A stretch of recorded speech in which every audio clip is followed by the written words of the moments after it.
तो जब गुरु की कृपा से जब मंत्र मिलता है तो मंत्र भीतर जाते ही क्या करता है, मंत्र भीतर जाते ही संतुलन लाना आरंभ करता है। ये मंत्र का विज्ञान है। सबसे पहला कार्य मंत्र का क्या है, आपको भीतर देखना सिखाएगा। इसीलिए हमारे यहां पर संतों ने कहा कि केवल रटिए। वैसे भी शब्द में अपनी एक ऊर्जा होती है। नेम जगावे प्रेम को और प्रेम जगावे जीव, जीव जगावे सुरत को और सुरत मिलावे पीव। आप रटने से आरंभ करेंगे, धीरे धीरे वो रटन जप बनती चली जाएगी और फिर धीरे धीरे जप कैसा होगा, अजपा हो जाएगा। तो जब गुरु की कृपा से मंत्र प्राप्त होता है, लेकिन इसमें एक बात बहुत ध्यान रखने की है, बहुत सावधानी की है कि मंत्र गुरु के मुख से प्राप्त हो तो मंत्र है, नहीं तो शब्द है, केवल शब्दों का समूह है। मैं ऐसा तो नहीं कहूंगा कि वो व्यर्थ जाएगा, लेकिन वो आपको भुलाकर भटकाकर कहीं छोड़ देगा।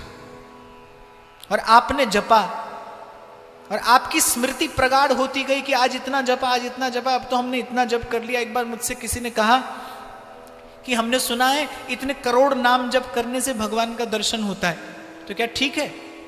तो मैंने कहा होता ही होगा, शास्त्रों में लिखा है तो ठीक ही होगा।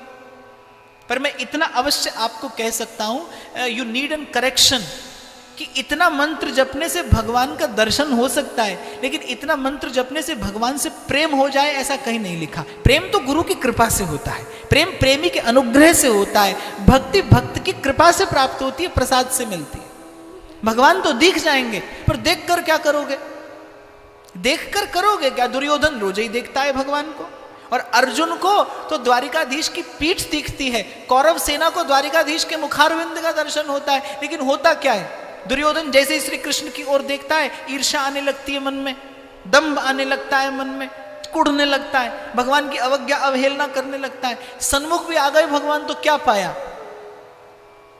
जीवन में गुरु तो था नहीं, गुरु की कृपा थी नहीं, और रब ते तो दूर नहीं पर तेरा भी कसूर नहीं, वेखन वाली अख जेड़ी ओदे विच नूर नहीं। वो सदगुरु प्रदान करता है। और मैंने तो पूर्व भी व्यासपीठ से कई बार निवेदन किया है कि गुरु की कृपा हो तो शब्द भी मंत्र है, और गुरु की कृपा ना हो तो मंत्र भी कोरा शब्द है। मैं फिर कह रहा हूं कि मैं ऐसा नहीं कह रहा कि कुछ नहीं मिलेगा, लेकिन भगवत प्रेम नहीं मिलेगा, ये बात पक्की है। नाम की बड़ी महिमा वेदों शास्त्रों ने गाई है, और कलयुग केवल नाम आधारा। यहां तो केवल नाम ही आश्रय है, नाम ही साधन है, लेकिन नाम ही मंत्र हो जाता है जब उसके साथ साथ गुरु का संकल्प जुड़ जाता है। पूर्व भी कई बार व्यासपीठ से चर्चा हुई कि अजामिल के घर संत आए और गांव वालों ने उपहास किया था। संतों की मंडली गांव में आई, पूछा कि कोई साधु सेवी है जो हमको भोजन करा दे। और गांव वालों ने क्या किया, बोले हाँ जाओ उसके यहां चले जाओ, वो बड़ा साधु सेवी है। संत बेचारे चले गए। अब अजामिल ने देखा कि ऐसे तो मेरे द्वार पर कोई आता नहीं, भोजन करा दिया, अनमने मन से करा दिया होगा पर करा दिया। पर संत ते होए न कारज हानि। संत तो वो है, कुल्हाड़ी भी काटने जाती है जिस चंदन के वृक्ष को, तो काटने वाले को खुशबू बाद में मिलती है, कुल्हाड़ी पहले चंदन की वो सुवास पा लेती है। तो संत के पास तो कैसे भी जाइए, संत कल्याण ही करता है, मार के भी और दुलार के भी। संत से कल्याण ही होगा, मंगल ही होगा। संतों ने मन में विचार किया कि इसके यहां भोजन किया है, इस जीव का कल्याण होना चाहिए। और मेरी बड़ी गहरी आस्था है इस सिद्धांत में कि यदि संत ने विचार कर लिया है कि आपका कल्याण हो, आप कैसे भी हैं, पात्र हैं, कुपात्र हैं, अपात्र हैं, आप अधिकारी हैं, अनधिकारी हैं, इसकी कोई चिंता नहीं। प्रकृति को अपना मार्ग बदलना पड़ेगा, प्रकृति को अपना नियम बदलना पड़ेगा। कबीर कहता है, बड़े विश्वास से कहता है, 7 द्वीप 9 खंड में गुरु से बड़ो न को, करता करे न कर सके, गुरु करे सो हो। इसीलिए भगवान को भी नवदा भक्ति में कहना पड़ा, सातम सम मोहि मैं जग देखा, मोते अधिक संत करि लेखा। मोते अधिक संत करिए। संतों ने मन में विचार किया कि इस जीव का कल्याण होना चाहिए। कैसे हो? तामस तन कछु साधन नाही, भजन इससे होगा नहीं।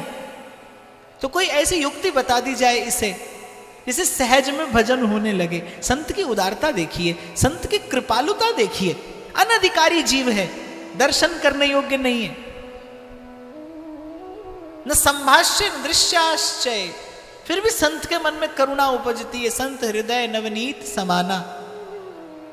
कहा कि अच्छा पुत्र होने वाला है तो बस इसका नाम नारायण धर देना, बस उसका नाम नारायण रख देना।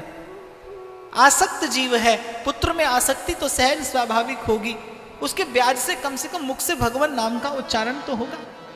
लेकिन संतों ने केवल अजामिल से ही कहा हो ऐसी बात नहीं है। संतों ने जिस घड़ी अजामिल से कहा उसी घड़ी संतों ने नारायण के चरणों में भी विनती की कि प्रभु अपना मान टले टल जाए, पर भक्त का मान न टलते देखा। ऐसे आप हैं, ऐसा आपका स्वभाव है। आपके इसी स्वभाव का आश्रय लेकर इस मैले कुचैले जीव को आपके नाम का आश्रय दिया है, इस जीव पर कृपा करिएगा। और अजामिल के संग क्या हुआ सारा संसार जानता है। पर मैं ये कहता हूं केवल पुत्र का नाम रख देने से कल्याण हुआ हो ऐसा नहीं है। संत का संकल्प था, संत चाहते थे कि इस जीव का कल्याण हो जाए। उसमें कहीं गुरुजनों की कृपा थी, वो गुरुजनों की कृपा ने बानक बनाया, गुरुजनों की कृपा ने मार्ग सिद्ध कर दिया। तो जब गुरु अपने संकल्प से आपको मंत्र देता है, फिर मंत्र का प्रभाव कुछ और होता है। फिर मंत्र आपको भीतर देखना सिखाता है, मंत्र चित्त वृत्ति को अंतर्मुख करता है। मंत्र आपके भीतर एक सात्विकी ऊर्जा, एक दैवी शक्ति, एक भगवदीय चेतना का विकास करता है। इसलिए हमारे यहाँ संत कहते हैं प्रथम नाम हरिवंश हित, रट रसना दिन रैन। आपको स्मरण हो मैंने पहले दिन कहा था, न रुचि हो तब भी रटिए। रुचि से जप होता है, बिना रुचि के रटन होती है। तो तोते के जैसे रटिए, रटने से भी कल्याण है। आश्चर्य होगा, रटने से भी कल्याण है। हाँ, रटने से भी कल्याण है, क्योंकि वस्तु की शक्ति को आपके ज्ञान की कोई अपेक्षा नहीं है। आपने अनजाने में विष पी लिया, आप जानते नहीं थे, आपने पी लिया, तो क्या ऐसा होगा कि आप जानते नहीं थे तो विष का परिणाम कुछ और हो जाए? विष का एक ही परिणाम है, आप जाने आप न जाने। तभी तुलसी कह रहे हैं, तुलसी मेरे राम को रीझ भजो या खींच, भूमि पड़ा जामे सभी उल्टा सीधा भी। और ध्रुवदास तो कहते हैं, कैसे हूं हरि नाम ले खेलत हंसत अजान, ताहू को दे देत हैं उत्तम गति भगवान। खेलते हंसते अनजाने कोई हरि नाम ले तो उत्तम गति पाता है, और फिर कोई प्रेम से ले तो उसे जाने रीझ कर भगवान क्या देंगे। तुलसी तो कहते हैं, गई मारन पूतना कुछ काल कूट लगाए, और मातु की गति दई ताहि कृपाल जादव राय। क्योंकि जिसका नाम आप लेते हैं, संसार में जल जल करने से जल नहीं मिलता। कामी स्त्री का चिंतन करे तो उसको स्त्री नहीं मिलती, पर भक्ति ऐसी नहीं है, क्योंकि भक्ति में भगवान विराजमान है। भक्ति भक्त भगवान गुरु एक हैं, इसीलिए यहां राम राम कहने से राम मिलता है, यहां कृष्ण कृष्ण रटने से कृष्ण मिलते हैं।